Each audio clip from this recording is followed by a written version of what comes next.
Disclaimer: the information and education material contained herein is meant to promote the general understanding and dialogue of GANS processing. Such information is not meant or intended to serve as a substitute for a healthcare professional's clinical training, experience, or judgment. For patients and individuals, such information is not to be a substitute for professional medical, therapeutic, or healthcare advice or counseling. For medical issues or concerns, including decisions about medications and other treatments, readers, viewers, listeners should always consult their physician or, in serious cases, seek immediate assistance from emergency personnel. Prescription information, procedures, and use of medical devices information should be undertaken only by properly trained and certified medical personnel. We specifically disclaim any warranties, express or implied, including implied warranties of merchantability or fitness for a particular purpose. Such information is provided as is and is believed to be accurate at the time of its publishing, but it is the viewer's job to evaluate the accuracy of any information found in this presentation. Every case presented is of their own experience, applied by themselves for themselves, and it applies to their case only. Every person experiencing health problems should seek professional medical advice and consult their course of treatment with a doctor. The processes of plasma balancing described herein are a natural process which supports the body but does not replace medical advice or therapies one is already subject to. Thank you so much, ladies and gentlemen, for participating in today's session. This is the KAKT American Knowledge Team meeting of 2025. It is a very important meeting because we are able to transmit to 6 continents summary of the exciting events that have happened this week.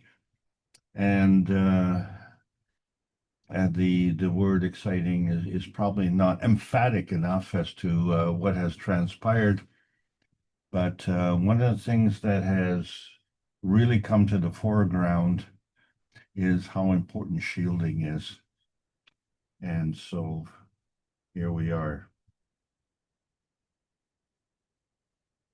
This is the KAKT Foundation Spaceship Institute teachings on plasma science. We are in the intermediate GANS Tech series, and today's subject is shielding.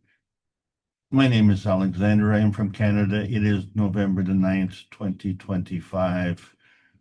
And please remember when and where you are this week.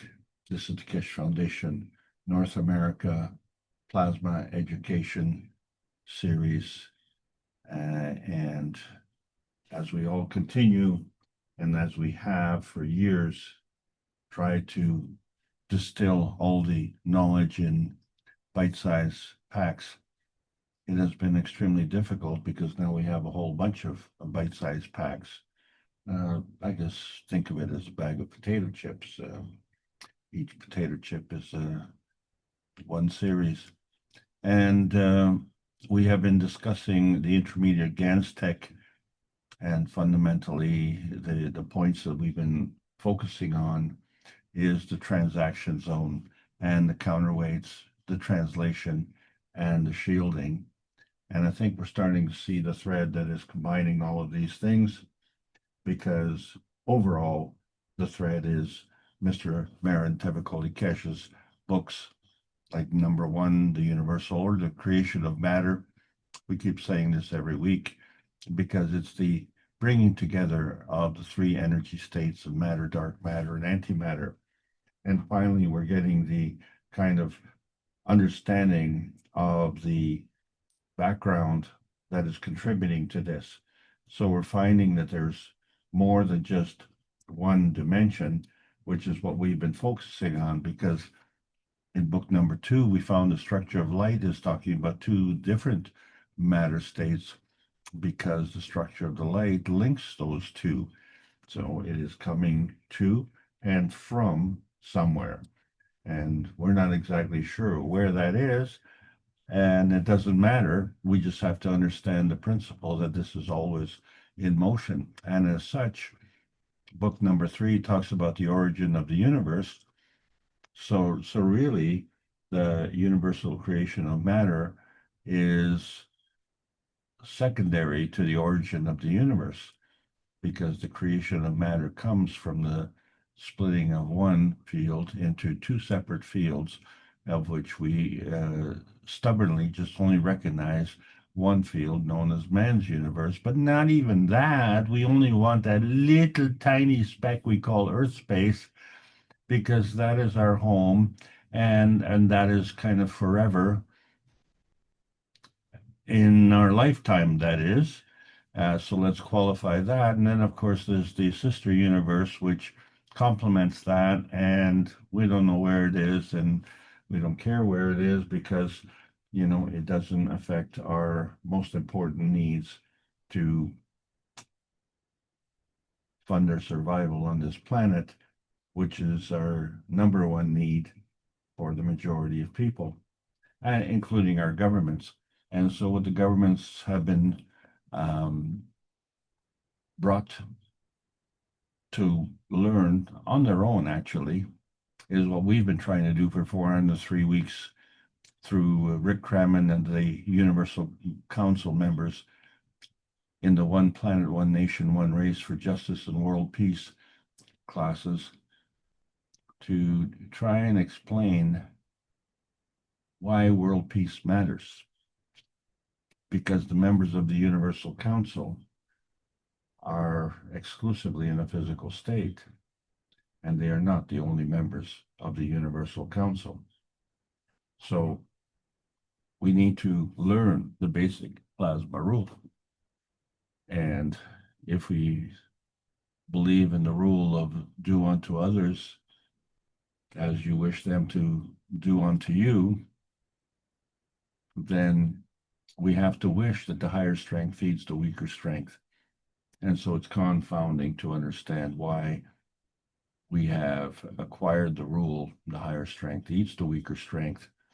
And so that transaction zone, when we bring two fields together, actually becomes a conflict point, whereas in reality, it is a binding zone. But what kind of binding is it? Is it a binding that is benevolent, or is it a binding that is dangerous? Either way, it becomes an inertia density manifestation. And who gets to choose? Well, that's the whole point. We get to choose because that energy binding need is self-serving, and it needs to be self-serving because who cares about you more than you? And it doesn't really add up where we are so happy to relinquish that responsibility and delegate it to someone else. So our dimension point, which is extremely important, is subverted, undermined, because we are limiting ourselves to how much energy binding is capable, because we draw it from the expense of others.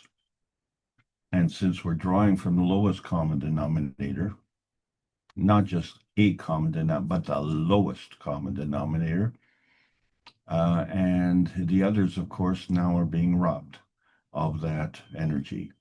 And so they're at the lowest level, and now that is even weakened. So where do they draw it from if they're using the same method? And when they see that you are prospering at their expense, they will either counteract or they will just pass on that acquired method of lying, cheating, and stealing. So what we have here is an introduction to what we call fallen angels. And they are fallen because they're increasing in density. And they're measured by angular density because it increases pressure, increases gravity, increases dependence on the Earth space feeding. And we've gotten used to that. But there's this internal pressure that we have, which is created by the GANS. So we find that our bodies are kind of puffy and flexible. And we have fallen and we have puffed up, and we don't understand how this angular momentum is conserved. because our physicality has been manifest, and it continues to be manifest despite our delinquent actions. So we are conducting our life very much as a shield, because shielding is extremely important. Historically, we've used shields as an armor. Sometimes we use it as a weapon. Sometimes we manufacture the shields or we grow them as an exoskeleton. Sometimes we just use them for camouflage, as a deception or a diversion. Sometimes they are translucent. Then, of course, the ultimate shield is the Coulomb barrier, which shields us from the harmful viruses of the universe. And when we say harmful, they are harmful to us in this particular environment. It's not that they are harmful, generally speaking. It all depends on your energy state. So we have to shield things sometimes as a catch-all. So we have to be able to absorb these things, or we have to be able to catch them so as not to create further harm. And so sometimes that shield itself is not really visible, but it's actually hidden by all the garbage that it gets collected on that shield and kind of sticks to it. And that's kind of a good thing. It's better to stick to the shield, isn't it, than to stick to you who is hiding behind that shield. But why are we hiding behind that shield? Is it because we're trying to do some kind of obstruction? Are we witnesses? Do we have to have secret societies? Do we classify information? Or we just flat out censor things? Those are all forms of shielding. And we have to question, what are we shielding ourselves from? Just the fact that these kind of shielding methods exist means that there is a reason for them. And if you don't know the reason, you just simply have to accept the fact that there is a reason and understand that things are not always the way they seem. So, pardon me for bringing up this subject, but, we have in the U.S. government a shielding by auto pen, or we can plead the Fifth Amendment. We can even lie in Congress. That's allowed. And we do things with deception or with distraction. And so these are all devious methods, because we have this loosh dilemma. Loosh harvesting is kind of the way we are existing here, and that is to steal the energy from someone else. And of course, that begins with a single line intention. And once we have, shall we say, through jealousy or, monkey see, monkey do, we create this hive mind intention. And then we all look around and say, oh, I like your honey, so I'd like to have that. And, I'm sure you can spare that honey. But the thing is, it is not necessarily the reality, because the reality is our true GANS intention. So that is something that is coming from that source of loosh, which means that we can either carry on with our delinquent ways or we can make a change. And that change comes from within, not from without. And this is what we're always saying, because most of us are just a loosh leaker, because we need vitality. And so we're seeking that honey, that emotional enhancement and that physical enhancement. Yeah, I'm a bodybuilder or I'm a beauty queen. and I need to be better, and I need to be better in some fashion or some way. So I need more. And one of the ways to get more is to have more wealth. And the root of that wealth could be gold. So that's not far from the truth. But that gold as a physical substance, in terms of our vitality enhancement, does not compute, shall we say. Physical gold has a physical purpose, but the gold in the plasma state has a different purpose. And not only that, we have to recognize that there's more. But before we get there, we have to understand that our limitation is imposed on us by the Ten Commandments, because they kind of give you a blueprint on how to live. And we don't seem to be doing a very good job of following those Ten Commandments. In fact, when we start to add the missing commandments, which is another form of shielding, isn't it? We've been shielded from these other commandments, and number 11 is thou shalt not lie, which of course is the best kind of shielding, because in a poker game, you have to bluff your way to success. And the reason you have to bluff is because you don't want to be caught lying.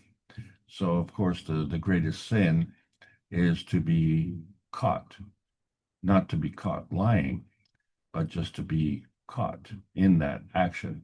And so that becomes the whole game, if you will. Don't get caught, but lie as much as you want, except that with the GANS, you're going to have a lot of trouble doing that, because the GANS offers a truthfulness. There is no poker playing in outer space. So now we see the truth seeker's dilemma. You have to have an accountability to yourself. And one way to do that is just to go around and accuse everybody of being a liar, or you have to shield yourself from that liar. So then the liars themselves have a dilemma, because they have to have an accountability to their own soul. So if they're not having that accountability, then how do they shield themselves? They would just simply suffer the consequences. So the other alternative is to quit. And it's very hard for a liar to do that. So the cups of life were kind of an exposure to this kind of deceitfulness. So we used the nanocoding process of the monatomic science to create these cups of life, and we found that we had an emotional strength and a physical strength that emanated from the inner space of our core space, and we were able to create these GANSs, and we were able to do it in different field strengths. So different people were able to create the same thing, but they created it in a different field strength, because they represented this GANS radiance manifestation. And in addition to what we did basically as knowledge seekers, we created the CO2, the calcium, the zinc, copper, water, and the amino acid. And of course, now we're into the gold GANS. And this is not something that just happened this year, but has been ongoing for in the public field at least 15 years.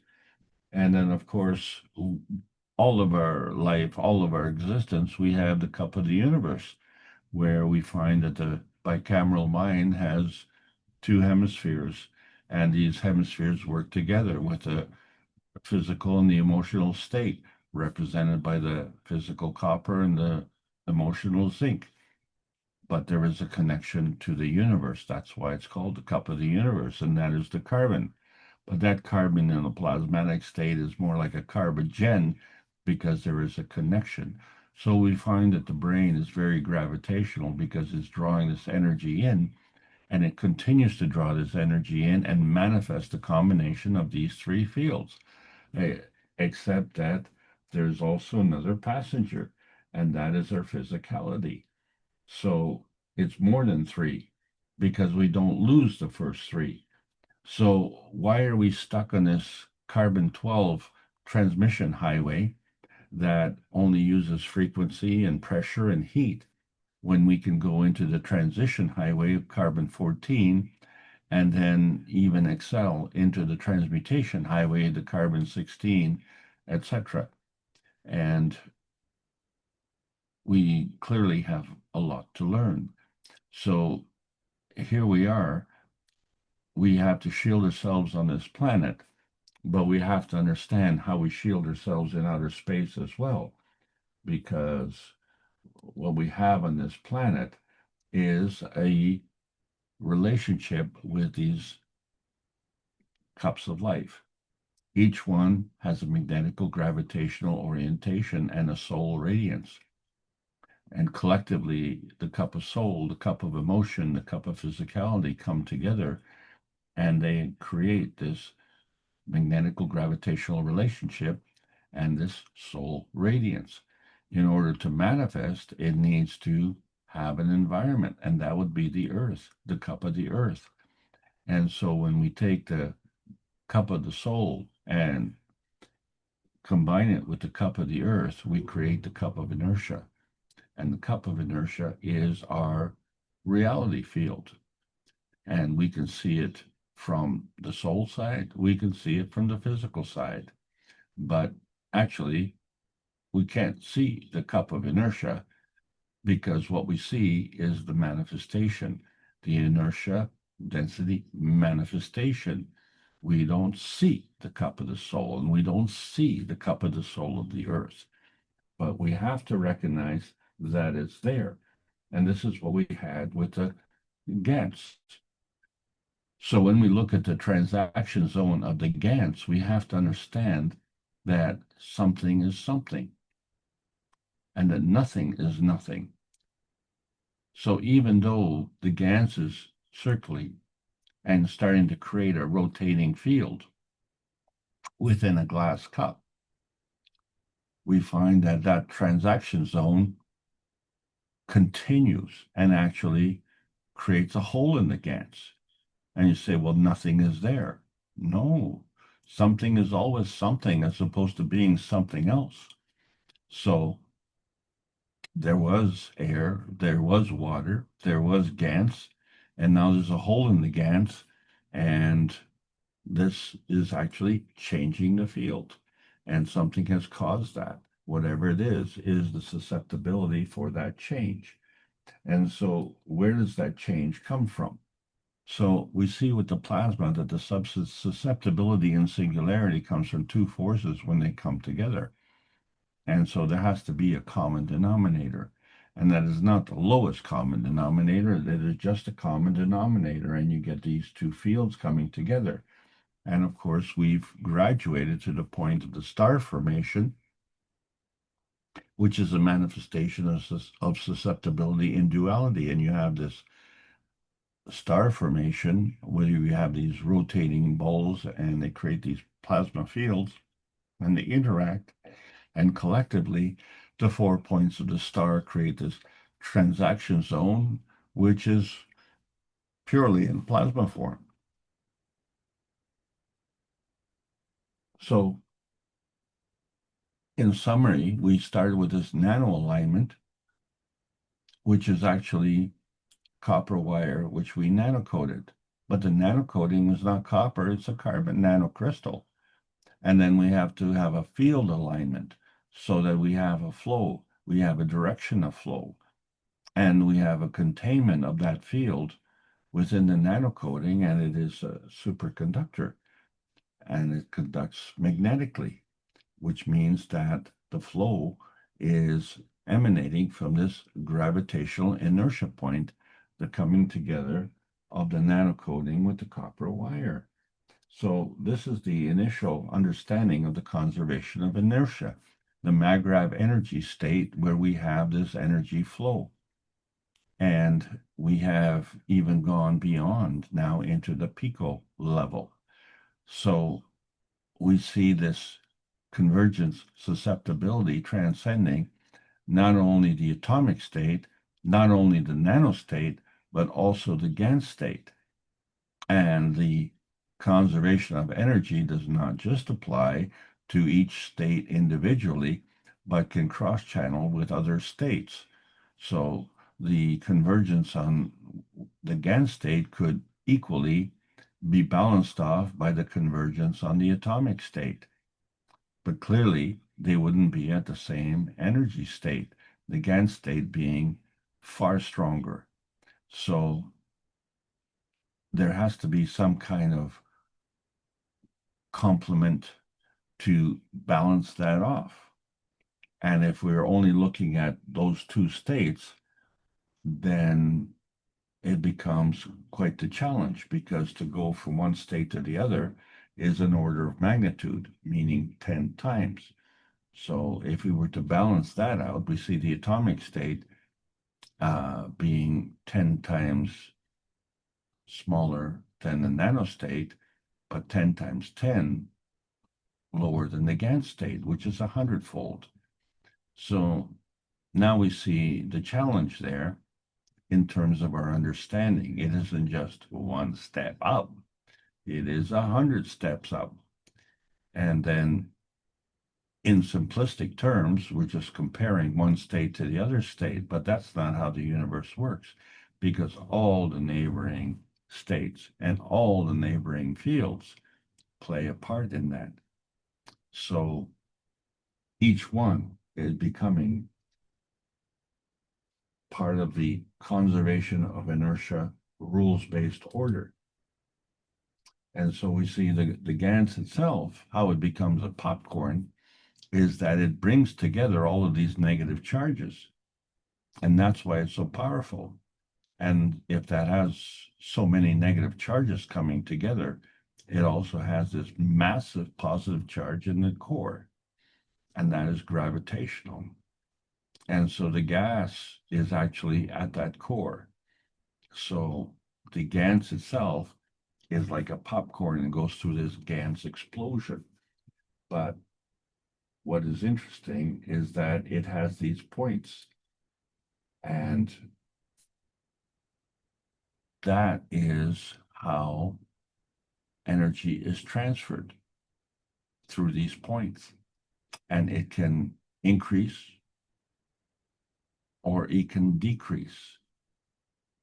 So in other words, it can be contained within a barrier, or it can carry on through that barrier, or it can refuse to accept more energy with a barrier, or it can accept energy within that barrier. So when we look at the earth matter, we have to ask, is this transacted in singularity or duality?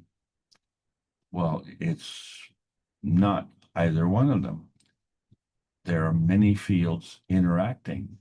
That is why when you look at the minerals around the world, some are more pure than others in different locations.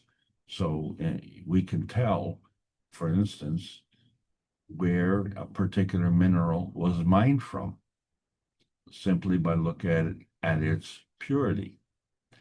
And each purity in the earth matter is an inertia density manifestation. So in other words, the inertia is created from two other fields, and no two fields are the same. And they're not just two fields. So it's like you passing through your neighborhood. At one moment, you have a house, you have a friend, and you pass between them. Those are two fields. And as you carry on, you encounter other people and other locations. Those are different fields. You remain the same. So your position is determined by the interaction with these other fields at all times. And then, of course, there's the motion. Somehow you move from where you were to where you're going. So all this is a representation of the inertia density manifestation all along. And for many of us, if we start to really focus on this, we would find it very difficult to walk. So we just leave it alone, let it carry on with its natural course, and we just accept the inertia density manifestation point of view and say, well, I just took a walk in my neighborhood and I had a good time. Well, when we look at the mining industry, we find that there are many GANSs. In fact, there's a GANS for every member of the periodic table of elements. And are they transacted in singularity or in duality? Well, actually, again, neither, because they are all part of this nuclear feeding inertia, which is shown on the universal order creation of book number 1. So each mine, if you will, is a fragment of the complexity. Each mine has a gravitational stability. And of course, it has a dimensional portability. And each one is manifest at a certain dimension point, and this contributes to its purity. And so we have each of these matter states, 1 + 1 + 1, coming together and forming the inertial density manifestation. But when we take into account the environment, then we can actually create the element in its physicality. And we still retain the 1 + the 1 + the 1. So we end up with a different kind of math that we can convert into the physical matter of the Earth space range details. So we see the hydrogen, carbon, nitrogen, and oxygen, how they're produced individually, but collectively they produce amino acid. And then, of course, we have the mediums of sodium, magnesium, potassium, and calcium salts, which change the charge gradient. And then, of course, we have the copper, which is physical, and the zinc, which is emotional, and the gold, which is very important, and the iron, which is very important because of its affinity to blood. And so then we have these high energy products like silicon, phosphorus, sulfur, and chlorine, and they all have this different matter state mass. And so these differences are manifest depending on their inertia characteristics. And we have to take that into account. So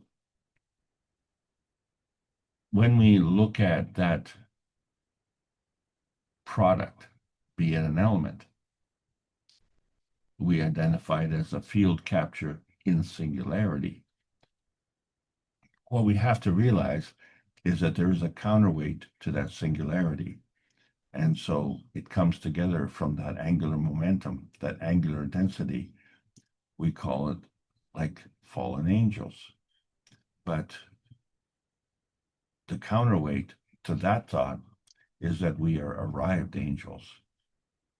So the method of movement is going through these flux lines of gravity. So you can fall from a higher level to a lower level energy, or you can move along an energy level. So if you're a fallen energy, the only way you can fall is to cut through all these flux lines. But if you're arrived angel, well, then you can transport yourself the way you would drive a car. You have a steering wheel for navigation, and you have a map to guide you, and you have destinations and other things, and so you get to choose. And why are we abdicating on the most important decision in our lives? So we find that we are bags of GANS, and we have this characteristic of exchanging energy and being a counterweight to all the energy that is around us. So when we look at the GANS in a cup of life, we find that if that GANS is in a liquid state, in water, we find that the top of the cup is magnetical and the bottom is gravitational, because the bottom of the cup is more dense. And so we can imagine these lines of density, and each one kind of being a floor, if you will, in a building. And as we go up one floor to another floor, there is a motion. And the GANS seems to go up and down. So there is some kind of gradient transition which facilitates this motion. And also there is a steepness to this gradient, which gives you a transition gradient. But fundamentally, if you're going in a magnetical direction, you have to pick up an energy and drop one. And if you go in a gravitational, you have to drop one and pick one up. And so there's a give and take. This is the point. There's an energy exchange, but not only in one direction. You have to have a counterweight, which means now the GANS is exchanging energy in two directions. And so that's the answer to that one. And now we have to understand why there's a lot of radiance pole flipping, because without that, you can't have movement. So we do have a vertical emission, which we know is coming out of the North Pole, and that's part of the feeding radiance. And then it goes around and comes back to the South Pole, and it's part of the feedback radiance. What is it feeding back? Well, there was a lot of activity on the path. So we know coming out of that vertical emission, there was a magnetical plasma, and then there was all this gradient transitioning done polyatomically. And then each motion was a transaction zone. That's how we moved. And in that transaction zone, we went from a magnetical to a gravitational relationship in that motion. And once we moved to a different position, then that magnetical plasma became of a different field strength. But it was still magnetical in terms of its motion. And then it had to flip to this gravitational relationship. So the entire journey was a sequence of radiance pole flipping. And that's how it made its journey. And it followed this path because the whole path was magnetical, counterweighted by the gravitational plasma in the core. So now we see the action of the energy transaction, but there's no gradient, not really, until we get involved with the cosmic ray feeding, which we can't see. Because in order to maintain a magrav, it has to continually emit and continually absorb. So we have this vertical emission, and then comes to a vertical absorption. But then there's a field, and that field that goes around that core, that plasma core vacuum, is another vacuum around the magnetical plasma. So the gravitational plasma is a counterweight to the magnetical plasma. Any change in that relationship then has to have a change in the counterweight as well. So we find that in order for this cosmic ray to interact, it has to come from another plasma field. So each part, if we're looking at the energy that is going around the plasma field, there's a transaction zone between each and every point as it moves around. And that interaction is with the core transaction zone. And then each point, in order to move around, has to have an interaction with an external transaction zone. And then that movement is another transaction zone, which moves along that path. So the stability of that path is constantly made by the interaction of the external transaction zone with the internal transaction zone.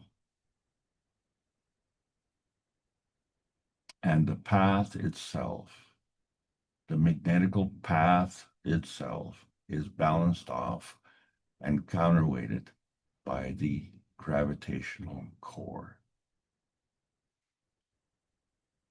So what we see as a simple motion is actually very complex in the background. And you don't have to stop and take charge of this. That is all done automatically based on the plasma rule of the higher strength feeding the weaker strength. So you can rest assured with that. And so we understand that when we look at a curved line, such as the field that goes around a plasma field, that curved line is negative, which is magnetical. And at the core is the gravitational. And so there is a shield as a charge based on this curvature, which means that there is an exclusion principle at play here. And that is determined by its susceptibility. So, although we see a physical field, that works in its physicality, but is invisible in the plasma state. And so what is at play is the charge itself. So you can have a shield as a physical shield, which we have grown accustomed to through centuries of warmongering. But there are shields that are like a charge, and they too have been available for centuries, but we don't seem to accept them in our physical, practical applications, even though they are always at play. But now we have a new phenomenon that is coming, which is demonstrating very clearly the charges in motion. So energy is a charge in motion, and energy is positive. So that charge is always positive. So the motion is the negative emission and the positive absorption, which we call the magnetical emission and gravitational absorption.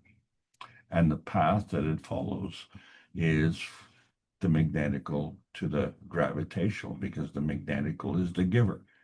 And so it gives along its polarity and it gives along its perimeter, which is a rotating field, which the field strength of that rotation is affected by the speed and the strength and the direction. And so the narrative becomes the differential. And there always is a differential because there are two fields that are coming together, and they create this gravitational falling binding point. And so that is our arbitrary point of view, and all of these other ends that are contributing to that, well, those are just loose ends, and they just, appear to be like terminal ends, but they're not. They're all connected to something. Just, you don't have to decide what it is connected to. You just have to accept the fact that these are all star inertia gradients, and they all come together at that gravitational inertia point. That is the primary transaction zone. And we call it a turning point because each one has its own susceptibility to increase or decrease. So there's a magnetical gradient charge and a gravitational gradient charge, and they change your manifestation point of view. And as they are coming together, they're coming together from that magnetical point to this gravitational inertia point.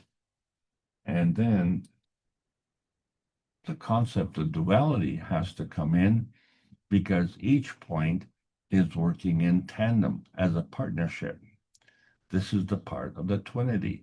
So whether it's a plasma state where you have this transaction zone between plasma fields, or you have this transaction zone between physical manifestations of star formations, well, they're still working in duality. That doesn't change. All what changes is the energy state. And so in plasma science, ray motion is part of the creation.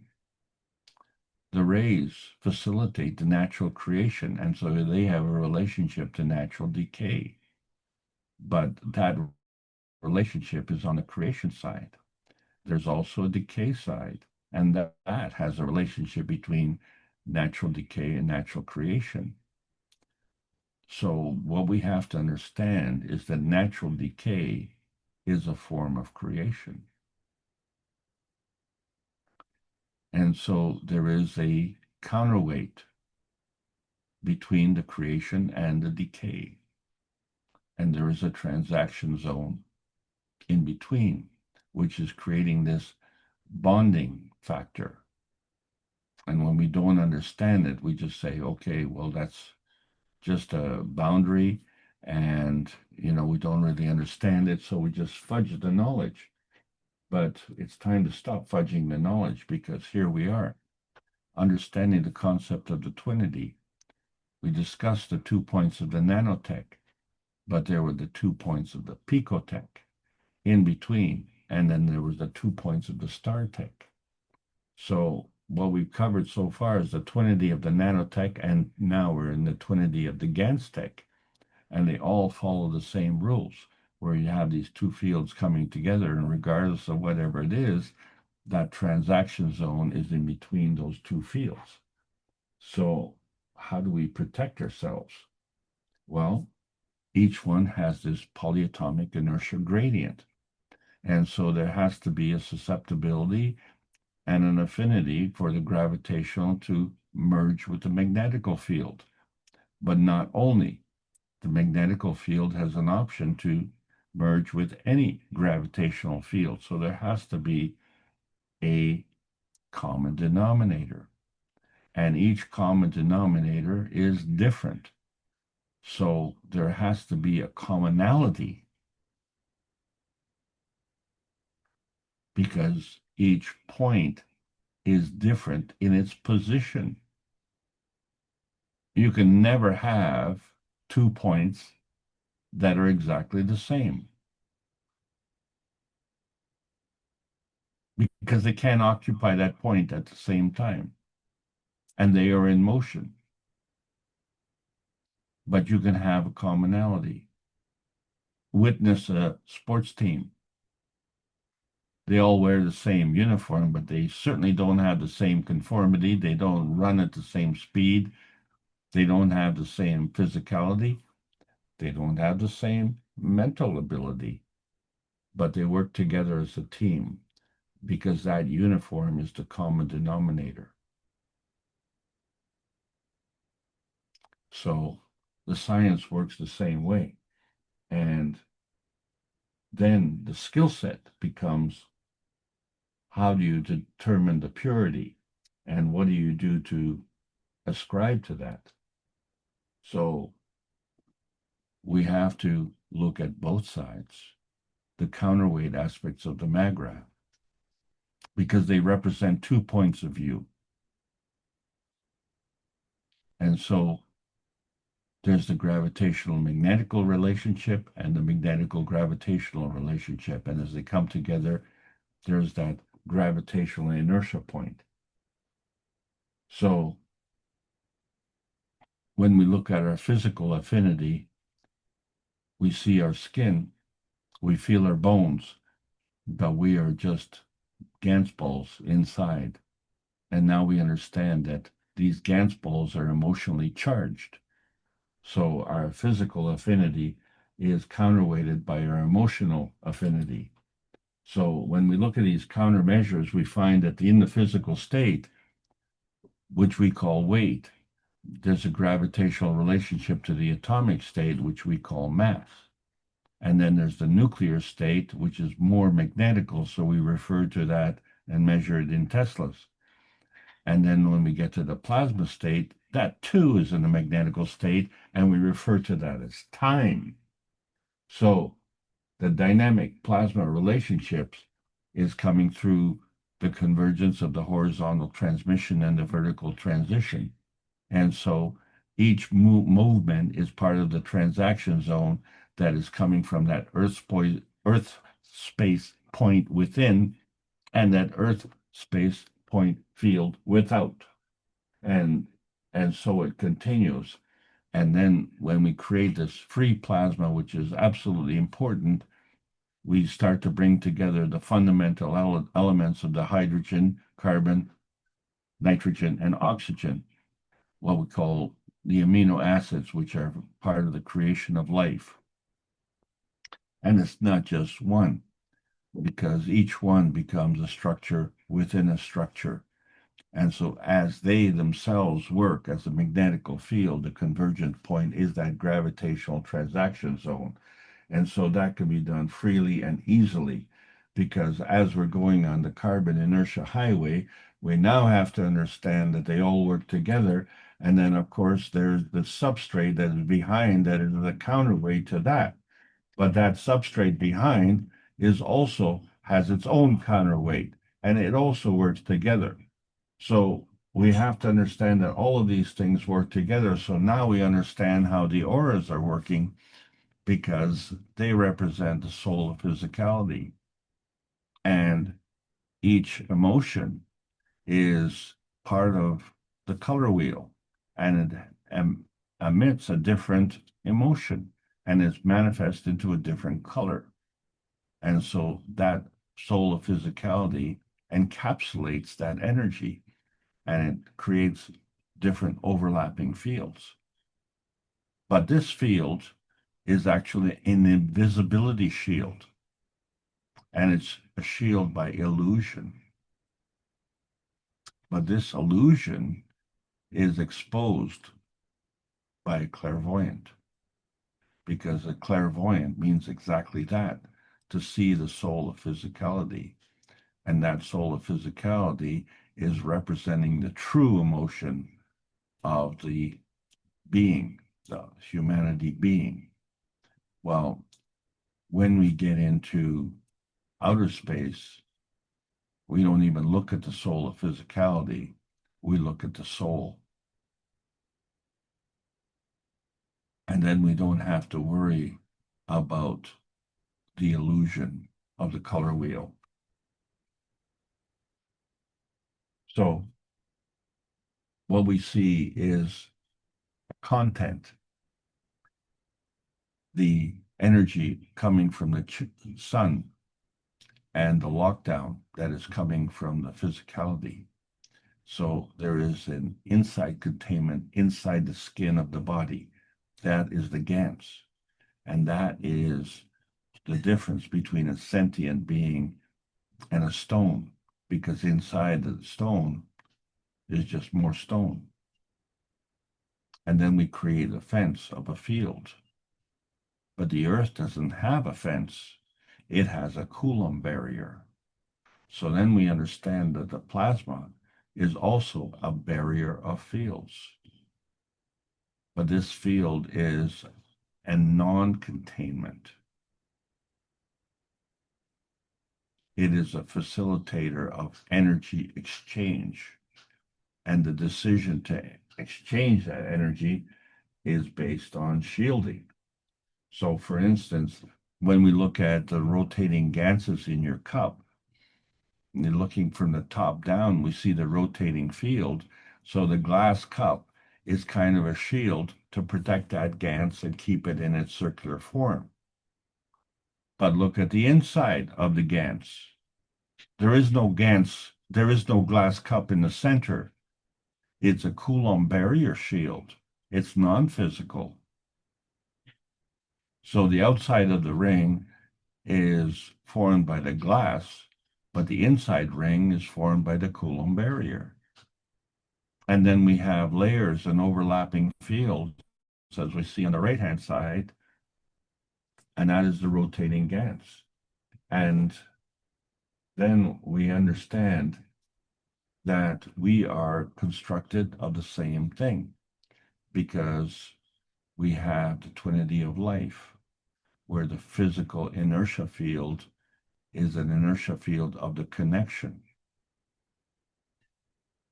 And we don't have electrical cords that we walk around with, and we don't have to walk around from our house to our car, unplug from the house and plug into the car. We don't have to do that, but our electric cars have to do that. So this Coulomb barrier shields us. It shields us from the energy that we don't want, and it opens us up to the energy that we do want. And it does this without a physical barrier. But it's a shield nevertheless. Well, the Earth has the same thing, and it needs that because it limits the type of viruses that it allows. So this is this nebulous planet-space relationship. And so there's a relationship between the electron and the proton, and they can maintain that relationship by using this Coulomb barrier. And so when we look at where we are in the daylight, we see the blue sky, but at night, that sky becomes translucent and we see the rest of it. The sky becomes completely transparent.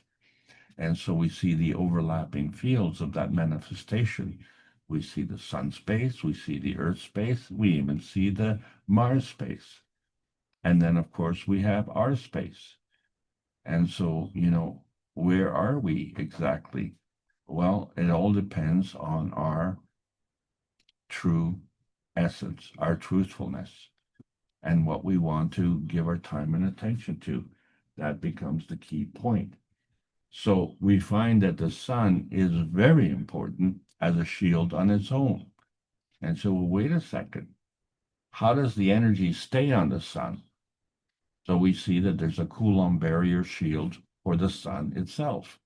Not the same Coulomb barrier, but the same type of barrier. And we see that the energy from the sun can come to the earth. So what kind of shield is that? Seems like a very porous shield. Or shall we say it's a selective shield. So on that basis, what the sun is shielding us from, when we look at this three-eye atlas, it hid behind the sun. So we know that this Coulomb barrier field is non-physical.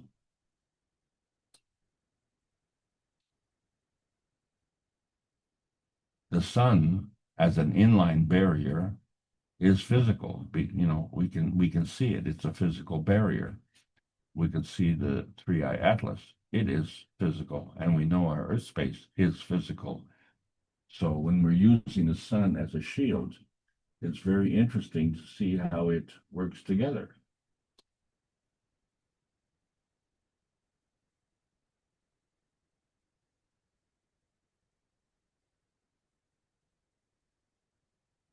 And this was very important. Why was it important? Because this sun shield shielded us from the inertia density manifestation field of the GANS explosion with the coming together of three-eye atlas and R2 Swan, which was so significant that on October 19th, it would have annihilated us. So on that very point, we can say that the sun shield didn't shield us as a barrier, but shielded us as an absorber of that field. And the sun was able to withstand that because the sun is many orders of magnitude bigger than the Earth, because the sun is at the gravitational core of the solar system, and the Earth is just one little tiny rock rotating around the sun. So the capability for us to absorb that energy and maintain our conformity would have been null. But the sun was able to do that. So what has become apparent physically through the emission of light, the physical manifestation of that light, is that the energy that was emitted by that light was extremely powerful. So the sun acted as the counterweight. When you look at the dimensions and the positioning within the universe, the chance of this happening by chance, by happenstance, was virtually zero. It's the same chance for you to be born on Earth. It was virtually zero. You had an emotional affinity to come to Earth because you arrived here. You didn't go to Mars. It wasn't a matter of, well, I was coming to a planet and I got lucky. I just got to Earth and, that was a close call. I nearly landed on Mars, and gee whiz, that wouldn't have been so much fun, maybe. But, Earth is a very beautiful place. So when we look at how our soul interacts with our soul of physicality and our physicality, we find that there is a vertical alignment that follows a path link that mimics the infinity loop. And so that emission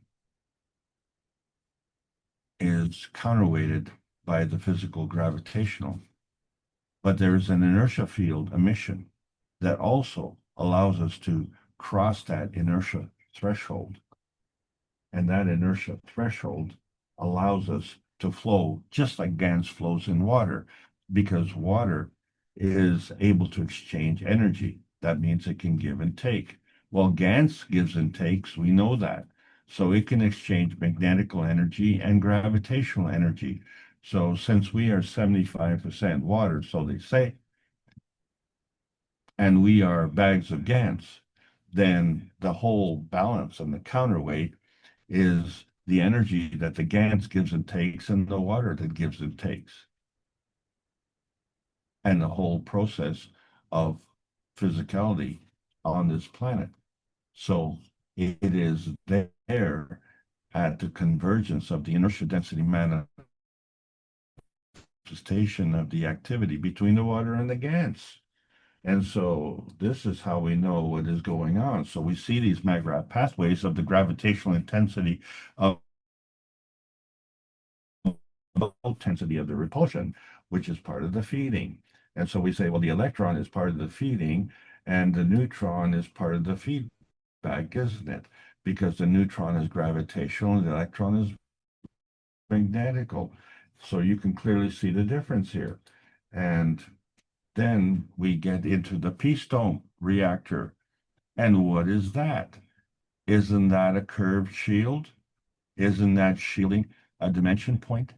And isn't our position a dimension point? And then the possession of all the elements in between the shielding and the position are possession. Isn't that a dimension point? So this is how the shielding works. And the shielding can be extended to our attention. So our attention is to understand that the unity is with the community. We cannot extricate ourselves from the society. We cannot extricate ourselves from the solar system. And so we all have this inner space unity because that is where we give our time and attention to. And that is the translation at the binding zone, where we get the mental and physical bonding, the soul and consciousness bonding, and the energy and intention bonding. which some can see and some cannot see. But there's an undifferentiated beginning that we have to understand, that the neutron came before the atom and the PM tick, because one field split up into two fields. Well, one of those fields was the atom, but the atom had two fields, and that was all that we accepted, the electron and the proton. And we have to understand that there is no MAGRAV positioning of an atom without the electron and the proton. But the mass did not equal. There was something wrong. There was something missing, and we were not accounting for that. So how do we come from the darkness? And why do we say, well, let there be light? The light is simply the manifestation of the energy state of the darkness. So that we came from within, and then we came without. And that method of transportation was through the PM tick. Well, how can the PM tick exist if it doesn't have a magnetical gravitational balance? So in order for it to be an energy pack, it has to be a MAGRAV all in its own. And when one PM tick comes together with another PM tick, and then adds more PM ticks, it comes together with that conversion into this convergence of the antimatter, dark matter, and the matter gen. And then that creates a plasma field, which never manifested to the physicality until there's a position. And that position in the Earth space is also a MAGRAV position. So the position of the Earth space and the position of the convergence of the plasma gen creates a field inertia interaction of our physicality, and that is our gravitational MAGRAV. So in summary, one plasma converges with another plasma. Never the two are the same. One is magnetical and one is gravitational, and the coming together of that dimension point is that transaction zone. And so that is exactly how the GANS was created. And then we have this gravitational confirmation when we talk about, coming to the light. There's an emission light. It crosses the threshold from the darkness to the light. And yet oxygen is a non-visible gas, but it's fundamentally gravitational. And how do we see the oxygen? It emits an emission spectrum in light, and it's unique. So now we understand how we are gravitating towards the Earth space because we have an affinity to this oxygen. And that oxygen is gravitationally drawing in the hydrogen and oxygen coming together on this water planet, which is, well, it's pretty much 70% water, or a high percentage, whatever it is, it doesn't matter. What it matters is that there's a physical matter state, which we can touch and see, that is gravitational. There's a plasmatic matter state, we can't touch it or see it, that is magnetical. Both of them are part of the matter plasma dimensions, and both are part of the feedback. And man is feedback dominant. So what is it that is feeding? And this becomes the new plasma matter dilemma. We can see that in order to complement the GANS state, the nanostate, and the atomic state, there is a transition from the plasma state. But this is the matter plasma state, because that matter plasma has an affinity and a substructure for the GANS state. If the GANS state is a manifestation of an inertia field, and it is falling, then it is a manifestation of two fields of plasma. And if it is rising, then it is a manifestation of lower energy fields.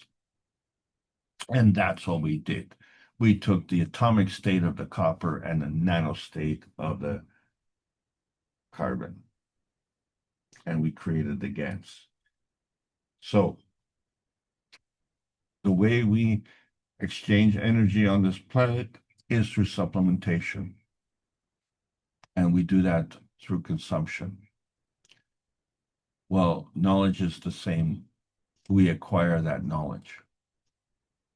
So if we're acquiring it by our ancient teachers, that's a conditional teaching because they teach us what they want to teach us, and how are we to dispute that?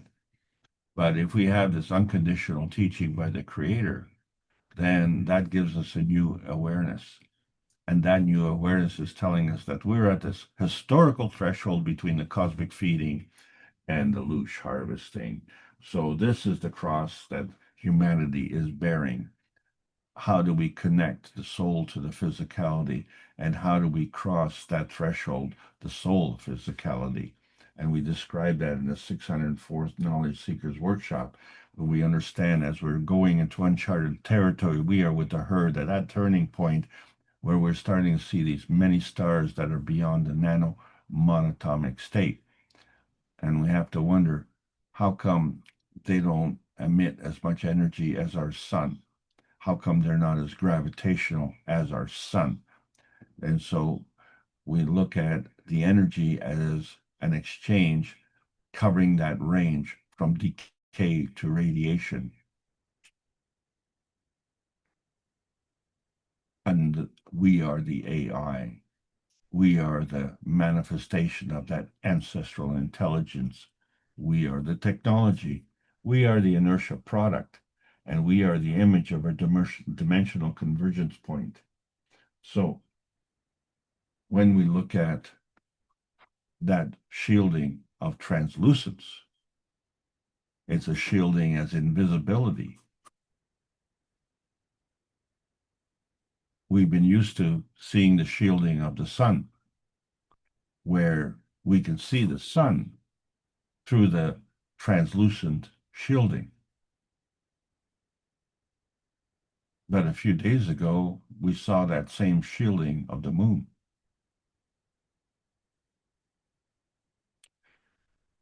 And then there was another shielding, which was insignificant.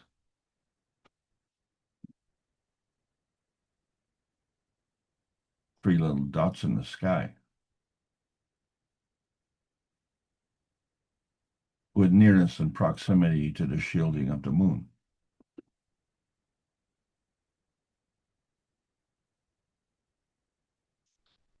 You had to have a keen awareness to catch this. In a couple of days, we will have Remembrance Day. And so we're at that tipping point where we're going to cross that memory threshold, that difference between the long-term memory and the freedom that connects you to memory. There's a lifelong memory. There's a historical memory, different from the ancestral memory, different from the universal memory. So all of these are conveyed through energy, and energy is portable. It can go through different energy state transitions. So we identify the elevation as the physical matter state to the energy state, and the inertia as the energy state to the physical matter state. So the elevation involves expansion. That's where the GANS explosion comes in. And now we have entered mainstream. So to understand that the initiator is the dynamic soul, and in all cases, the soul does not need translation, whether it be that of the creator of the earth, the family of humanity, the soul of man, or the soul of the body, or the soul of the cells. They all come together with fields that converge, and then they emit, and they continue to emit. Why? Because the soul food keeps coming. So we have to tune into the cosmic rays to receive the energy, but we have to plug into the creator. Not that we're not plugged in. We just have to turn on the acceptance and drop out of the resistance so that we can receive that inertia point and create that plasma field at the core. And in order to do that, you get the choice to provide the pattern. And with the pattern, you get the energy. So that is where the greater oneness comes together. And for 615 weeks in a row, the Knowledge Seekers workshops have been teaching us how to suddenly transcend the limitations of the nuclear science. Because not only are we in the nanoscience, not only are we in the GANS science, but we have gone into the plasma science, where we're converting diamonds of the nanocoating to gold of the GANS. And that we showed to the public on May the 10th of 2025. That was the GANS affinity of truth. And so we're looking at research teams to continue that. So we have to remember the legends. The Kentucky legend sang a song, 16 tons. There's a new legend.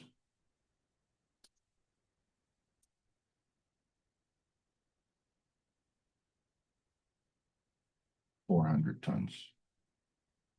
On November the 5th, 2025, the information became public.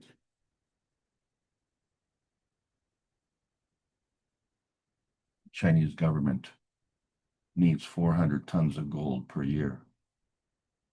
This is the beginning of the Kesh legend. So remember the legends. And remember what the veterans say. They remember their comrades because they fought for freedom.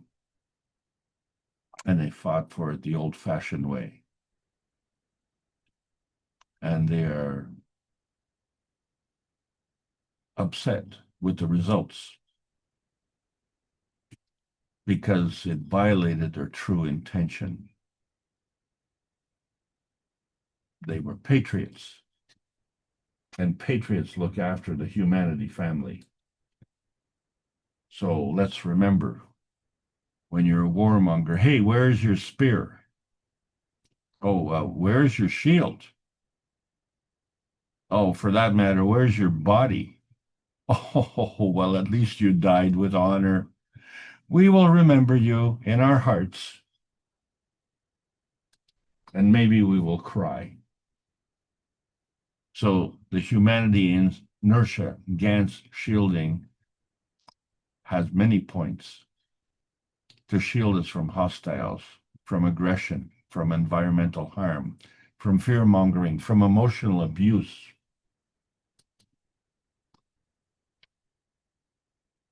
The technology has been released. How do we sleep when our beds are burning? It's a wonder that we still are seeking that. Some never learn. They need a scientific, financial, and political rescue. It's all part of the preservation rescue. It's all part of the consumption rescue. In reality, it's part of the creation rescue. This is the purpose. This is the purpose of our existence. And the One Nation Network has never been more important because it's opening the blinds, one nation network at a time. And that time is now.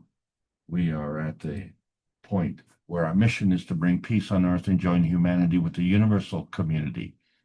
We want to bring man as equal to all the beings in the universe by teaching the plasma science and technology equally to everyone, that no one is left out and no one is abused due to the lack of knowledge. Help us achieve this goal. This is the Keshe Foundation Spaceship Institute teachings on plasma science, welcoming all the beautiful knowledge seekers of this carbonation, learning about the new selection process of the new organic plasma science. There's a World Peace Treaty. Choose it, sign it unconditionally, and mean it sincerely. The point of the true GANS tech is to cross polyatomic boundaries. The wars on Earth space do not translate across the peace dome. The peace dome is our shield. It is also our prison. So is the inertia of the present governed by dimensions of history? It is time to learn the history of self in a universal context. The GANS itself is a peaceful superconductor of true intentions. The GANS tech shields as a barrier of fields for each of the matter state, plasma state, and universal state. So we need to continue to deliver the plasma science daily via the Peace Dome. That's our shield in a practical exchange for peace on Earth. Welcome to the new golden outer space age. And that's the end of this class, and I really hope you enjoyed this trip. Thank you. Okay, thank you, Alex. That extra preparation, certainly a beautiful feeding. And we see a heart floating up on the other screen. Let's say thank you. But let's see if any of the participants would like to ask a question, ask for clarification. Gosh, these entities are pretty advanced, as he said, very advanced in the matter state. But I've been hearing a lot of people commenting, again, if the 3i is inhabited, are they occupied, or people are saying, oh, they must be occupied by demons or these fallen angels or the rest of it? What do you have to say on that end? I think I know, but is this going to be a battle in a way? The world leaders seem to want to embrace them for their own selfish reasons, but how about the rest of us, or the religious aspect of this? The only comment I can make, if that convergence of their field forces and that created that burst of energy, which would have been destructive to us if they were hostile, I mean, the show would have been over. So we can only conclude that they're not hostile, that preservation was part of their plan. Because the chance of them hiding behind the shield of the sun was so minuscule that it had to have been planned in advance. And it also had to have been practiced. You know that sometimes you do something and that's novel and you make a catastrophic error. Well, you repeat that, but correct the error. You do it slightly differently to overcome, and that error becomes your lesson. They have obviously mastered their lessons because they were extremely precise in their positioning, extremely precise. And it wasn't one, it wasn't just 3i, it was R2 as well. Wow. That's teamwork, I would say. But is it like the mouse in the hand of the cat, where the cat really doesn't want to destroy the mouse? He wants to sort of play with it for a while. And Mr. Kesh said, even in this last workshop, about we have to understand the technology, that we do not become subordinate. We are equal. And you knowledge seekers understand this. You are equal to those guys inside 3i to dictate the position. But when Well, as a being able to manipulate thousands of reactors with their thoughts, these star formations, he said they don't actually move it. Again, I don't want to be subordinated, but Mr. Ketch is saying that we have to understand how this 3i works, that we don't become subordinated. How are you feeling on that? we have a dilemma. We obviously believe that we are superior to let's just say cows and chickens because we eat them. Also, Alex, we think this is the center of the universe in a way, don't we? Oh, for sure, for sure. And that was the rule, wasn't it? You know, it was a life-threatening thing to actually state otherwise. If you challenge that, But we are in that same boat right now. The thing is that we have to understand that when the Creator created everything, that everything includes everything, that there are no exceptions to everything. So, when I was looking at ways and means of recovering from serious illnesses, we felt that, we had tried everything until we found something that we hadn't tried. And we were resigned to the fact, well, here we go again, another potential failure. And we said, well, we've tried everything, so the chances of this thing failing would also be there. Well, hello, everything includes everything, and we haven't tried this. And it's part of everything. So don't say we've tried everything. We were missing this. And guess what? Guess what? It worked amazingly well. And I wanted to tell everybody. And then I found out that I was not, shall we say, in the mainstream's best interest. But you know what? It was in my best interest. It was in my family's best interest. And we are part of everything. So our interest and, shall we say, these other entities' interest is all part of everything. So that's where the equality comes in. And that's the way we should look at it. Because if we welcome them, and they will welcome us, and then we join forces and all become free.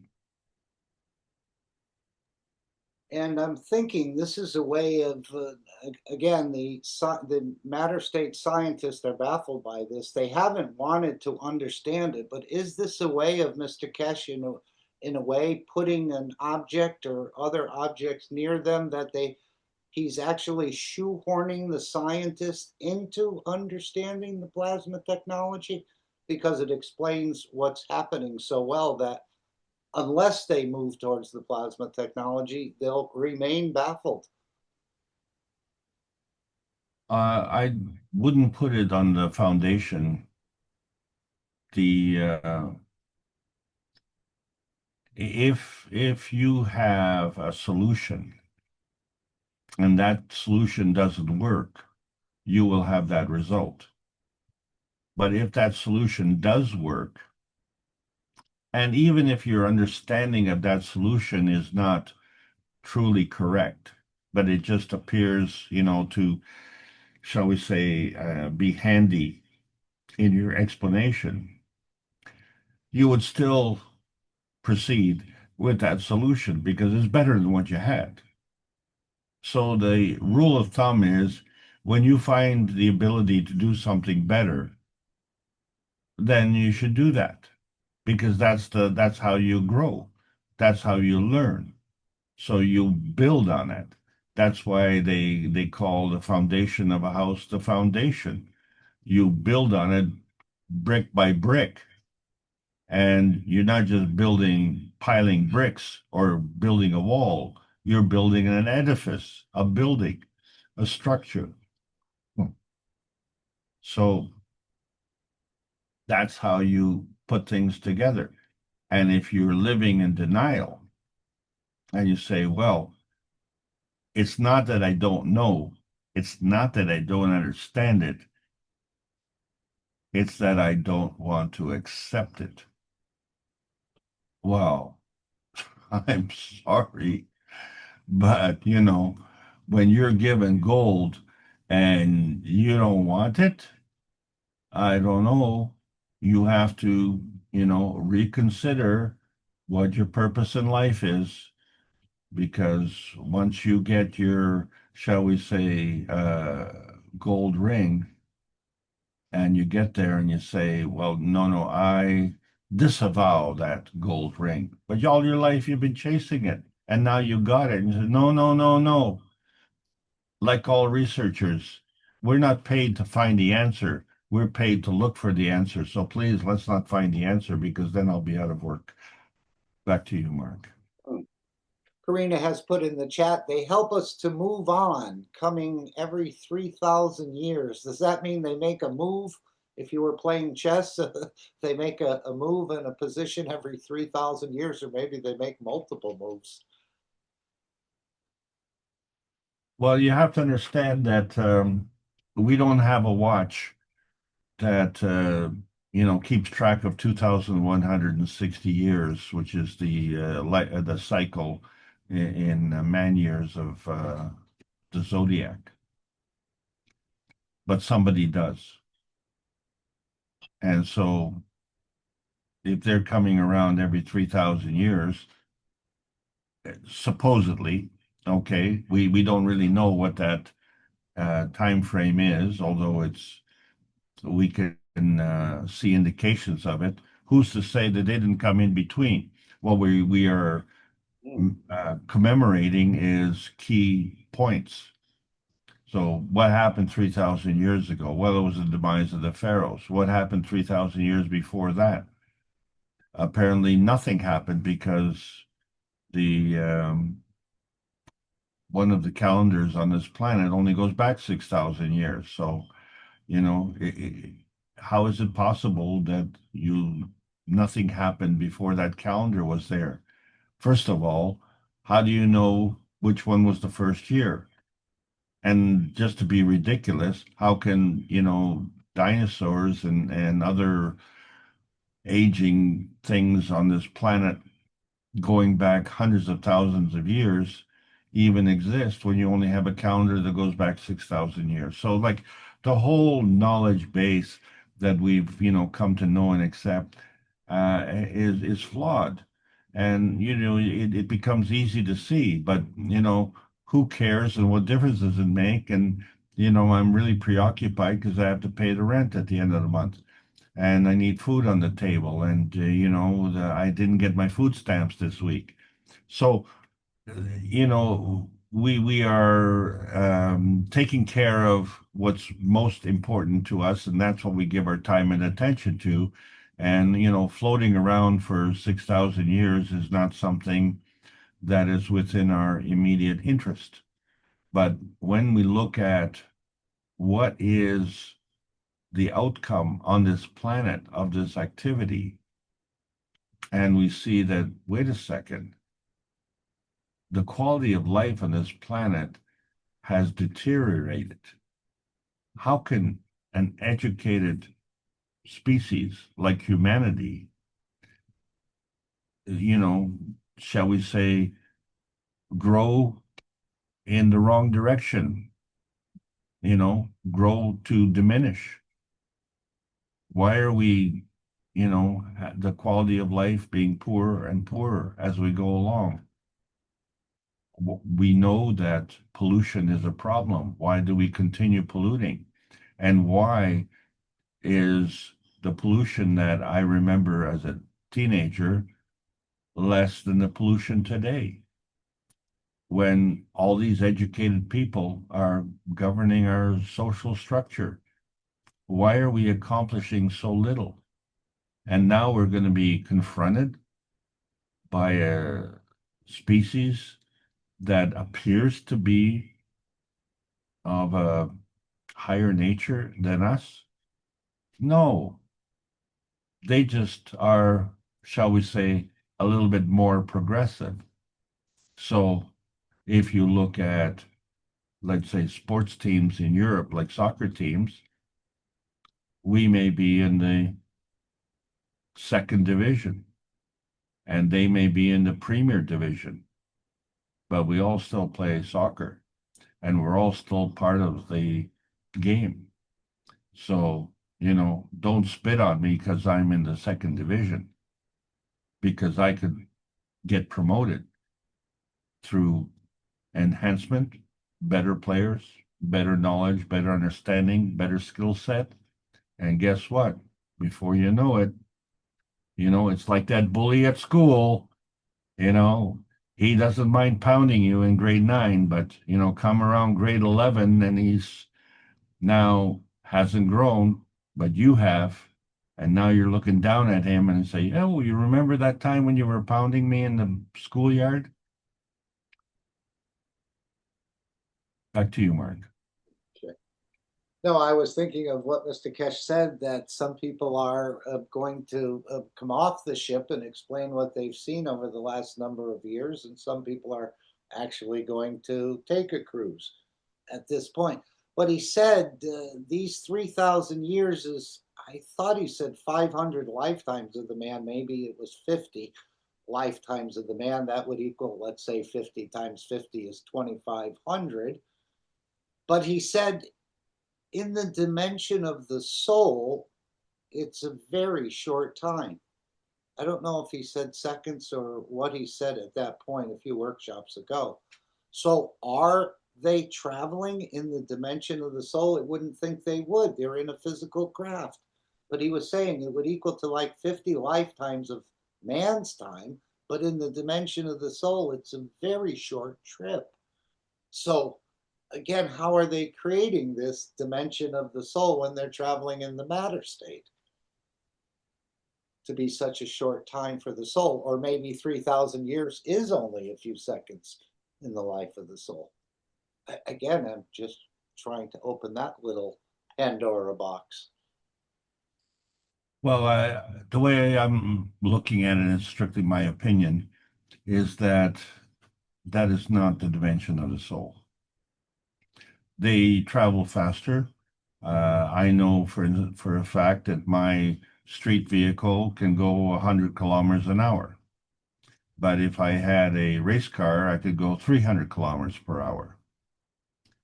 I'm still not traveling in the soul. I'm traveling faster. And that's how I see that relationship. Mm-hmm. But he said that in the dimension of the soul, it's a very short time. So again, I'm not totally clear on that. Anyone else want to ask a question or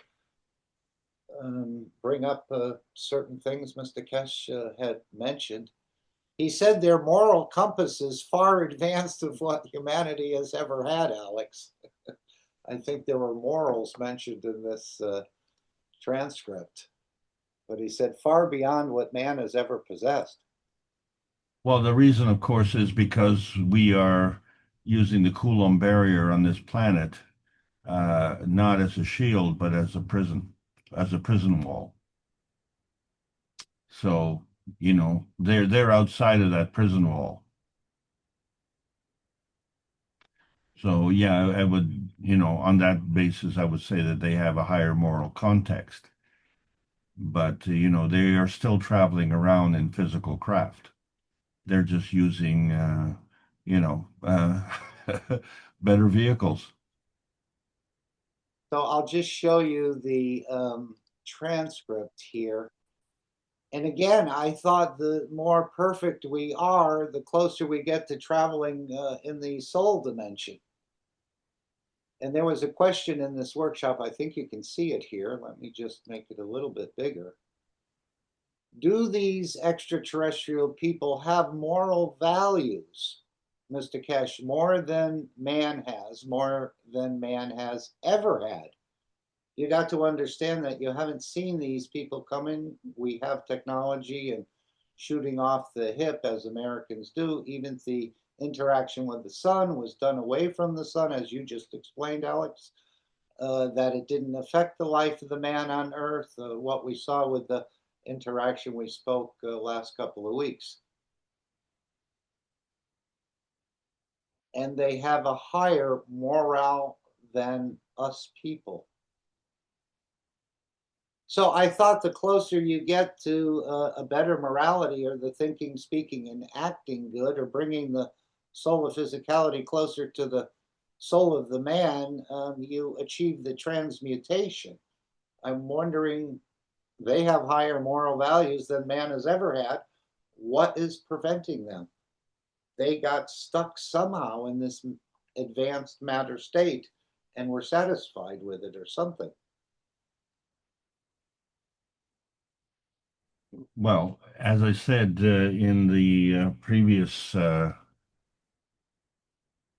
about half an hour ago, I suggested that the plasma state is still part of the matter state.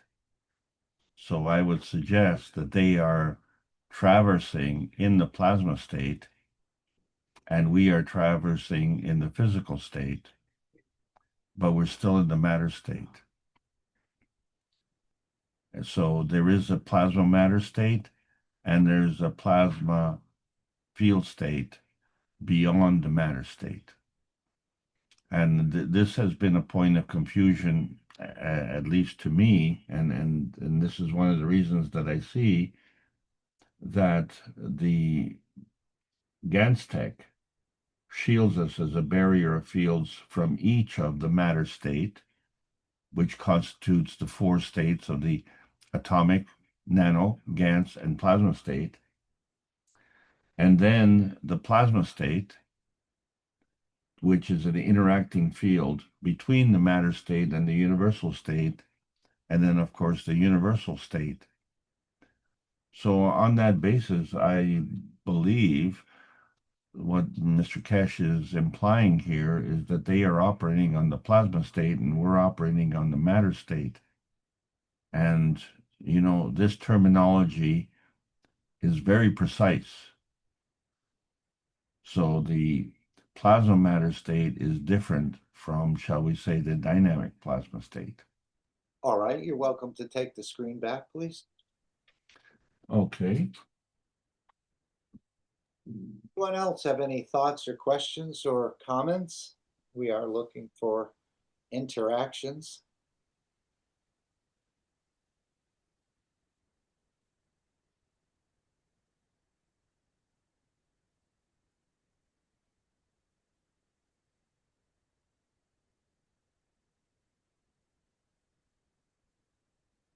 Well, Mark, I just want to thank everybody for allowing me to continue with this. I'm hoping you're enjoying these sessions, and you know, please remember that it becomes imperative now for you to, shall we say, keep your feet firmly planted on the ground, gravitationally speaking, and you know, help other people because it's unsettling. And especially when not only have you been brought up in a certain mindset, but when you become adamant in your resistance, and all that resistance does is it prevents us from moving ahead. That kind of stubbornness is really not justified based on the results, but it certainly is justified based on the intention of the one who is stubborn, and that is the dilemma. And we should not be suffering due to the fact that some are suffering. They can suffer on their own, but they don't have to suffer. There's no reason to suffer. All they have to do is become aware of the benefits and open up to the possibilities of peace and prosperity, and not do that at the expense of others, but do that at the expense of the Creator, who is giving unconditionally anyway. So, you know, obviously, that is a dilemma for a lot of people. And was a dilemma for me because I wasn't brought up with that kind of thinking, and I wasn't aware that there were people who lived their life with that kind of false ideology and seemed to enjoy it and thrive with it. And it really caused me, shall we say, a delay in terms of my evolution.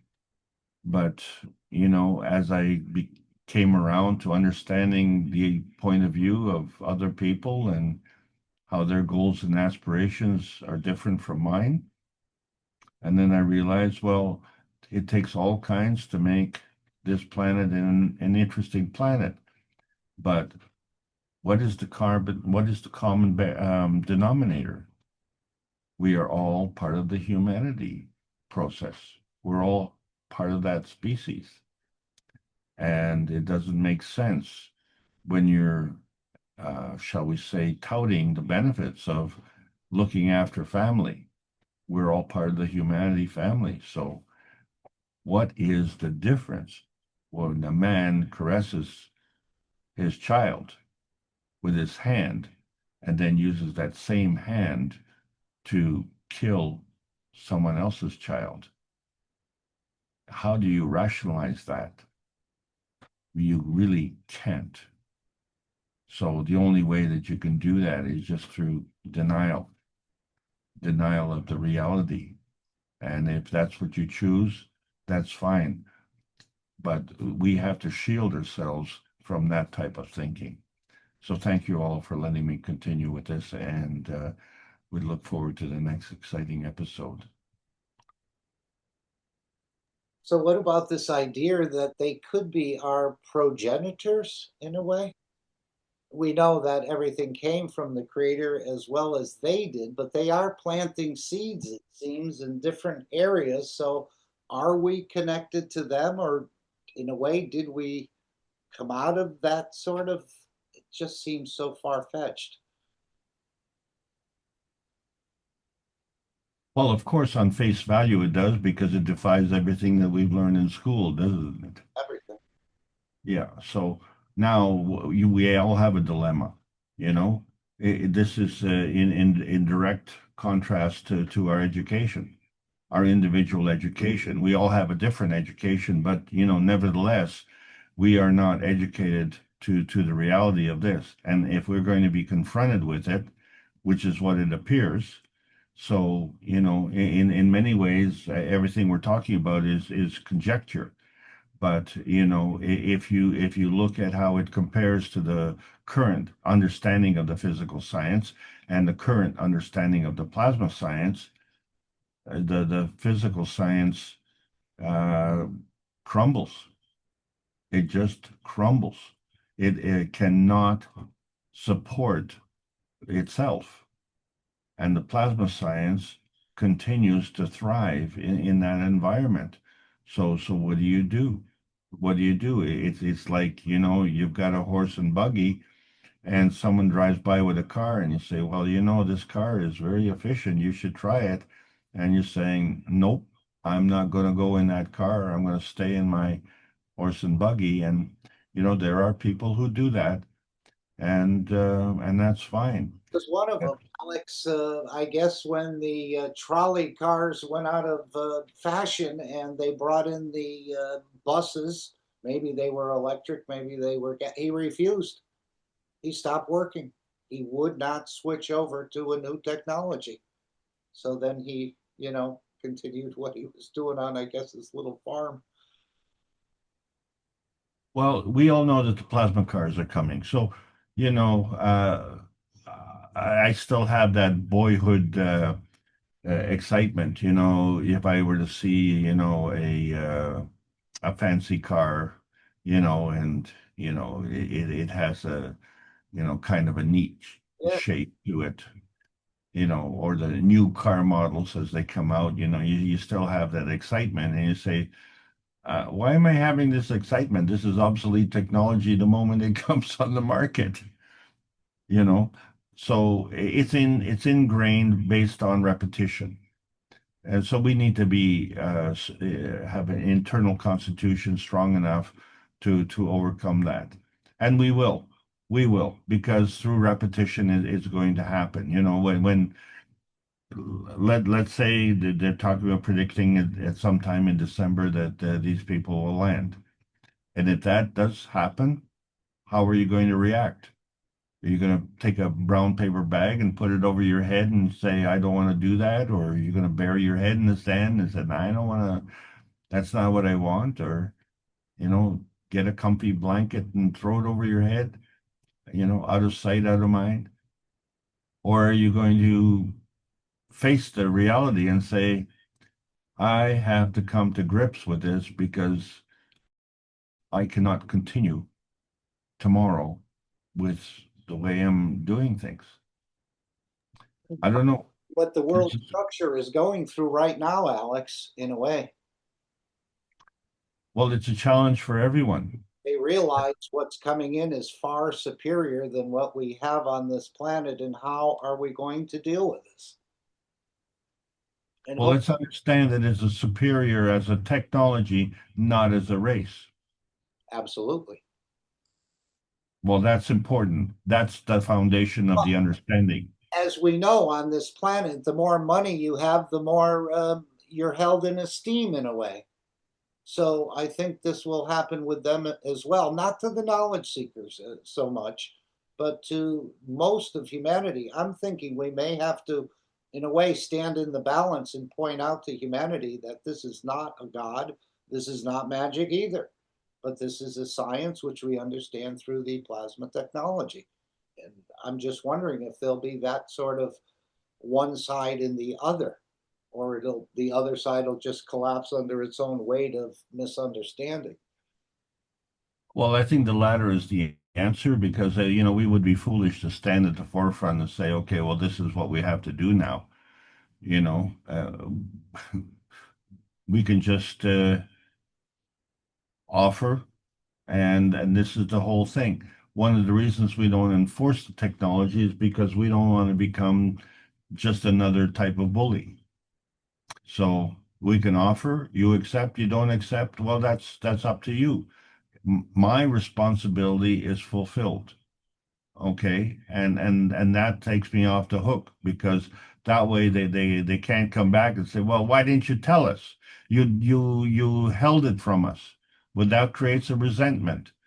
So if they are denying our access to that technology, then they are creating the resentment. We are not harboring that resentment, and we're not cultivating it. We are offering that technology, take it or leave it. It's up to you. But if we are offering that technology, then it only behooves us to use that technology, and that we will. We are now producing gold as a commercial enterprise. So, And not one what flake either, or not two flakes. He's mentioning tonnage. 400 tons per year. Absolutely. So that's not a coincidence. That's a business plan. That's a predictability. So, that's based on intention, based on design, based on a factory, based on employment. So, where the company yesterday in Colorado Springs laid off 30,000 people before Christmas. What are you going to do?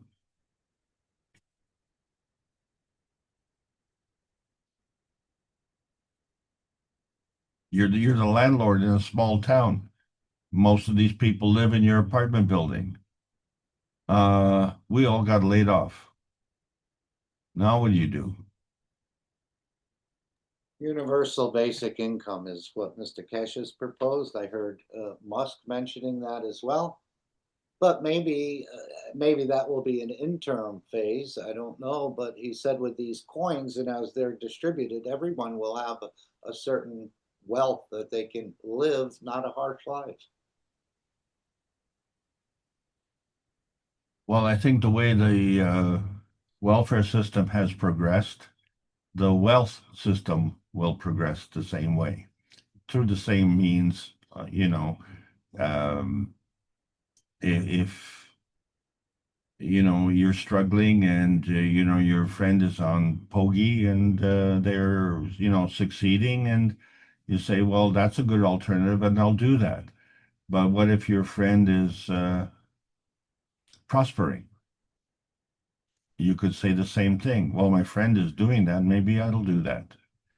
So it goes both ways. And And maybe we'll come to realize that the wealth is within us and not belonging to us. And this is where we all make that sort of mistake. exactly. Thank you very much, Mark. You're doing a powerful job, and thanks to all the knowledge seekers that make this such an important thing. As I say, please remember where you were at this time because your grandchildren will ask. I think he said something about the 613 as well. Remember what I said in the 613, that in the future they'll say he knew something. I think it was about the feeding aspect. So a lot of beautiful things happening. Again, the party is being planned. I don't know if the balloons have gone up yet, but it's getting ready for some major, major events on this planet. As he said, the fun has just begun. But as you said, Alex, it's still so harsh for a few billion people probably on this planet. Oh, okay, but remember, it's harsh for us as well. Yes. Everyone on this planet is going through this anxiety as well. The only difference is we understand that this is the future, and we need to acclimatize ourselves to that future. So, it's just like summer goes to winter, we have to acclimatize ourselves. So, some people love the winter, and some people love the summer. So, we just need to learn to love all the seasons and bring peace and prosperity to this planet. Thank you all. Thanks, Mark. I did put another question in there. Can we completely stop the excessive loosh energy harvesting from others? Again, whether it's our thoughts or our words or our deeds, under present conditions on this planet. We certainly have made some progress in this area. Do you want to say anything about that? Can we completely stop the excessive loosh harvesting, energy harvesting from others under present conditions on this planet? I'd say based on the track record, the answer is a definitive no. So you can't have the same conditions and expect different results. So that's where the conditions will change in the environment as I see it. This is what Mr. Kesh has been saying for quite a while. We're introducing energies that the universe should have provided that would allow us to be more peaceful. But we have now gotten that ingrained within us, this killing or taking energy from others, and that has to be, in a way, worked out. But as one of the knowledge seekers said, we won't remember in the future that we were that sort of very type of entity or something, that we had that issue or the wrong streak within us. That'll be driven out some way, in some fashion. Well, I'm not entirely in agreement with that personally, Mark, because I think the way I would look at that, if life is for learning and, you use the mistakes to teach you how to do things properly, the mistake teaches you how not to do something, and then you correct that, and it literally teaches you how to do something.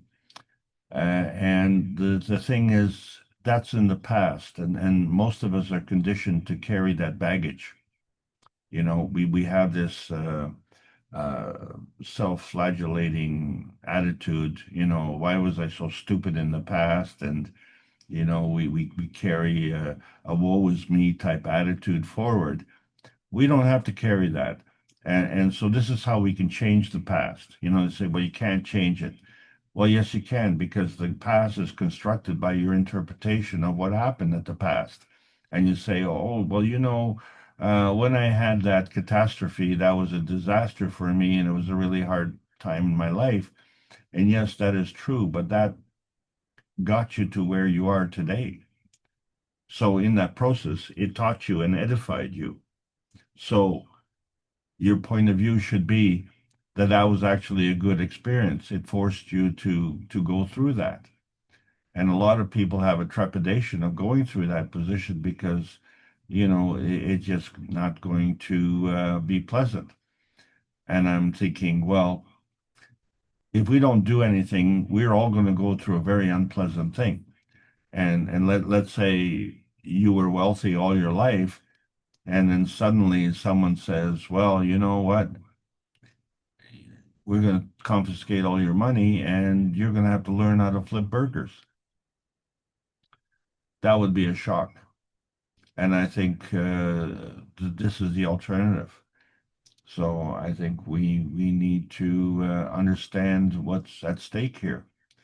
So this is not, fun and games. It is existential crisis, and not just for us. So Any other thoughts or comments? Just a reminder to everyone that there'll be a monthly testimonial meetings tomorrow, second Monday of every month, in the public Zoom room that the workshops are held in. So feel free to join us, whether you're just there to be there or you have a small or large testimony, doesn't matter. And as Rick says, he likes to say, this is a way you can pay back, in a way, the foundation for sharing some of the knowledge with you. So you're all invited to this public meeting.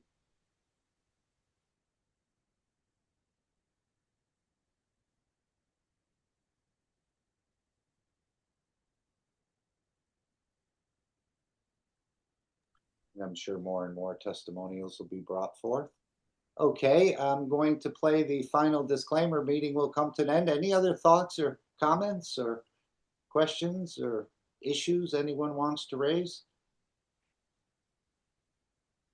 As I said, Mr. Kesh seems to be handling this quite beautifully in the background without a lot of physical or system support from the knowledge seekers, but the energy support is, I think, important. And of course, he's in a way using us as guinea pigs, as he's mentioned, paid or unpaid, to actually test and perfect the systems that are to be delivered to humanity. So thank you all for your participation, whether it's been in a workshop or in one of the transmutation sessions.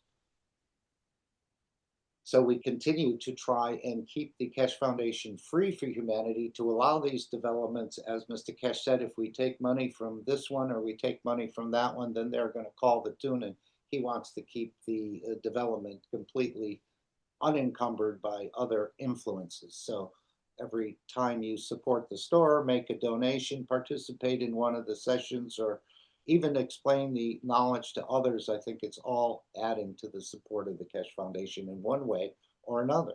That little explanation that you give to someone may open up that new dimension for them, and they start the same way you did, going on this path of exploration, finding out more about themselves, the creation, and this whole structure that we're in. I don't think we've completely arrived yet, but we're certainly coming to the point of realizing we're part of a much bigger structure. And of course, now we're going to see it actually physically perhaps manifest in time. Again, it's up to the visitors to do that. I don't think we have the power to manifest them, but as he said, some people who've been in some of these sessions, without you knowing, you've been in a way programmed or connected to be open to this interaction. I know Randy put something in the chat, and I had similar thoughts. I put out in energy form that there are 5 acres here, that they can land safely and be welcomed by like-minded souls. And of course, Mr. Kesh said, we know these people, and in a way, they've been friends with us on this planet in perhaps different shapes or different manifestations than we're aware of. So again, it's just the knowledge and what Mr. Kesh could reveal is just so amazing. I don't think he's revealed it all. As he said, we don't want to frighten you with this. So step by step, you're being woken in a way, or energized to be able to handle what's about to happen.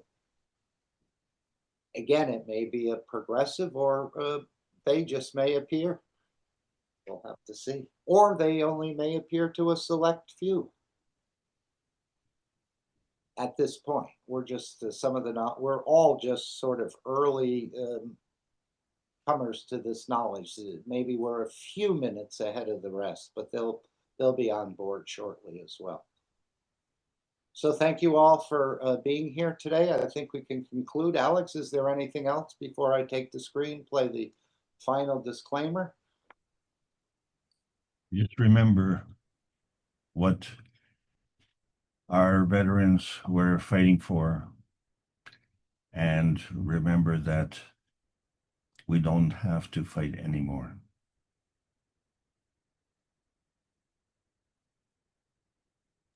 Agree. As Mr. Kesh said, if you have to fight for something, it's not worth it.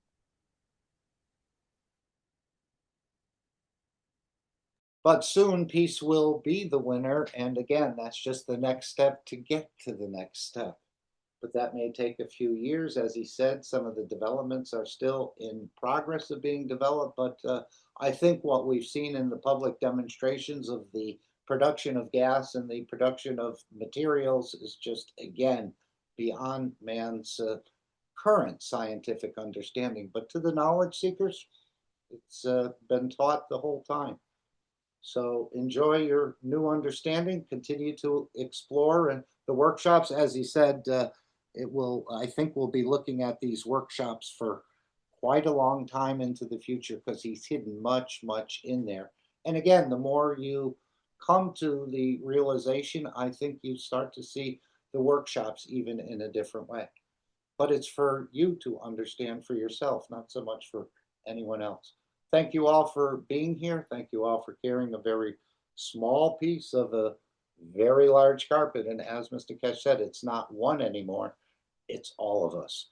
So thank you, and remember the testimonial meeting tomorrow if you can. Grace us with your presence. We would appreciate that. And of course, sharing any sort of small or large testimonial. I'm going to play the final disclaimer. The session will come to an end, and we'll see you all in one of the future sessions of the Kesh Foundation. No other comments? Thank you all.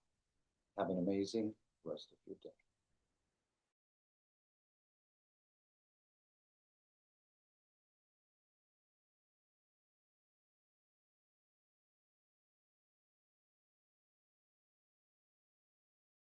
Dialogue of GANS processing. Such information is not meant or intended to serve as a substitute for a healthcare professional's clinical training, experience, or judgment. For patients and individuals, such information is not to be a substitute for professional medical, therapeutic, or healthcare advice or counseling. For medical issues or concerns, including decisions about medications and other treatments, readers, viewers, listeners should always consult their physician or, in serious cases, seek immediate assistance from emergency personnel. Prescription information, procedures, and use of medical devices information should be undertaken only by properly trained and certified medical personnel. We specifically disclaim any warranties, express or implied, including implied warranties of merchantability or fitness for a particular purpose. Such information is provided, as is, and is believed to be accurate at the time of its publishing, but it is the viewer's job to evaluate the accuracy of any information found in this presentation. Every case presented is of their own experience, applied by themselves for themselves, and it applies to their case only. Every person experiencing health problems should seek professional medical advice and consult their course of treatment with a doctor. The processes of plasma balancing described herein are a natural process which supports the body but does not replace medical advice or therapies one is already subject to.